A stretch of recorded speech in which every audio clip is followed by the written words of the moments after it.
এখানে C4 C5 এটা আসলে কোলাপস, মানে একসাথে লেগে গেছে, এটা জন্মগত। কিন্তু দেখেন আমাদের এই যে ভার্টিব্রা গুলো যে আছে, এই ভার্টিব্রা গুলো তো আমাদের যে মাথার যে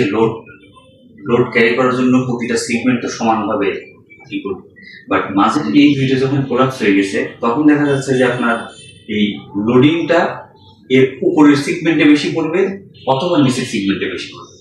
আপনার ক্ষেত্রে যেটা হয়েছে আপনার সিমটম অনুযায়ী এই C5 C6 এই সিগমেন্টটাতে হচ্ছে আপনার লোডিংটা বেশি, এবং আপনার সিমটমের মধ্যে দেখবেন আসবে যে আপনি স্ক্যালিনি মাসেল, এই মাসেলে ব্যথা হবে, এই আপার ট্রাপিজিয়াসের এখানে ব্যথা হবে, হচ্ছে রোম্বয়েড মেজরে ব্যথা হবে, আর যে ল্যাটারাল ডেলটয়েড ব্যথা হবে, এবং আপনার যে নামনেস থাকবে, এবং শোল্ডার ইলাভেটেড, শোল্ডার উপরে উঠাতে গেলে আপনার দুর্বল মনে হবে।